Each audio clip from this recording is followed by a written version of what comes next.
Hi,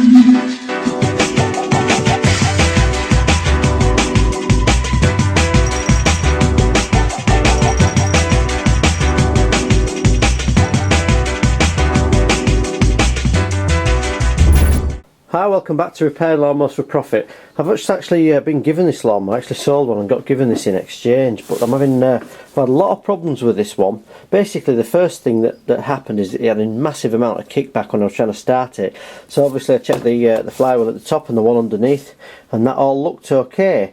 I've serviced the carb up and it still runs. It runs without kicking back as much, but the kickback was basically from this being so carboned up. The back of this engine head here I've taken off, as you can see here. I've just taken this off the front here like that. This actually was that black in the back of here, the carboned up, that I don't think that the valves were opening and closing properly. I think they're actually hitting the engine head. There was a lot of carbon build up on the front of these valves. I don't think they were opening and closing properly, so as soon as I've cleaned a lot of that off just to make a clearance, I don't have the kickback issue, but it still won't run at a fast speed. It tends to run okay for about a minute, then slows down, eventually dies. It's not a carb related issue, as I've tested a different carb with it. So the only other thing I can think to look at was the valve clearances. Now I've taken the exhaust off, as you can see here, and these valve clearances I've just cable tied up at the top, the safety brake. So when I turn this, obviously you can see the valves that are opening on the front here. You've got your inlet valve at the top there and your exhaust valve, which is at the bottom.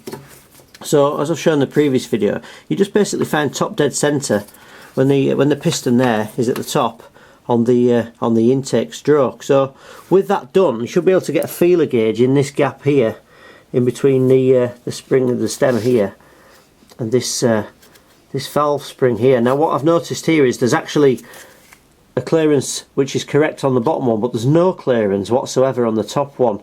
So that's probably a sign of the valve being worn on the back here, and it's pushing the stem in. Now of course on these flathead engines there's no adjustment on these. The only thing you can do in this situation is to remove this stem, which is in here, the top one, and just grind some off it. So the only way you can make this shorter, so I've actually got some valve clearance, is to get the valve spring compressor, take this valve completely out and just grind some off it. Of course it's guesswork and it's not the best idea to do it. Now I wouldn't normally do this for a mower of this sort of price range, but I've been given it for nothing and I don't really want to sell it for spares or repair. Now if you're unsure of any specifications for setting valves and things like that, I've shown this book a few times before. This is just this Haynes manual on small engines, and as you notice in here, it actually gives you the valve clearances in here as well. You know, you can see in here it'll give you 0.13 to 0.18 for the inlet and 18 to 23 if you like for the exhaust. So a very handy book to have. So the exhaust one is okay. So I'm just going to get the valve spring compressor, compress this spring and twist it. I'm going to pull this out. I'm just going to have to grind a little bit off this stem and just see if it makes any difference.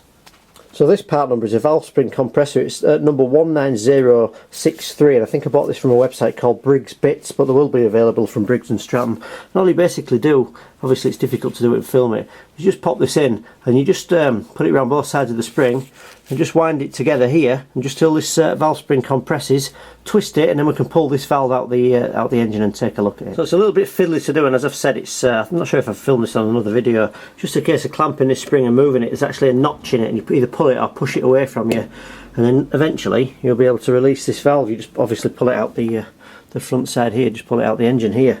So the only thing I can do with this is just put it on a grinder and just take a little bit off the end of here, and hopefully that'll give me some clearance. And I could go to the bother of grinding these valves, but the seats on them, at the back of them, actually don't look too bad. So I'm going to take a bit off this with the grinder, put it back in, see if we've got a clearance. I'm not going to spend ages doing this, but while I've got it off, it's worth trying. If I still have any more problems with it, as I've said, for the sake of the mower, I'll probably just put it on for spares or repair.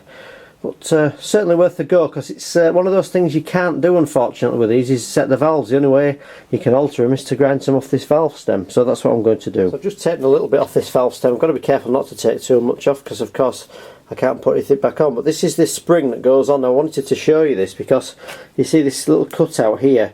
This is when you've got the valve spring compressor, obviously it normally sits in there like that. When you've got this valve spring compressor like that, and everything's tight in and you're trying to get this valve out, you need to sort of, you can't really see in and see what you're trying to do. So what I'm trying to show here is the little notch here that's two different sizes here. this is actually where the valve goes through here. And what you're trying to do with the valve spring compressor is take it from that side and just knock it across to that side, as you can see there, and that once it's at that side, of course, you can pull it out. So when you've got your valve spring compressor in, try and keep an eye on where it is. Just try and push it across one of the ways, and that will release this valve stem. So I'm going to put this back in now. Just have a look at the clearances, and then we'll maybe just try this and see if it works any better than it did. It's taken me a few goes as this just to take it off and grind it, but not sure if you can see in there. I've actually got somewhere very near the correct valve clearance, and these valves are opening and closing okay. You can see here. So I'm going to put this back together and take it in the garden and just try it. Just worth it. I mean, it takes probably about 20 minutes just to take all the bits off it and get this valve stem out. But if you get something for free like this, and you can probably make £60–70 off a mower like this once it's cleaned up. It's certainly something worth doing, so I'll take it out and put it back together and we'll give this a test run. So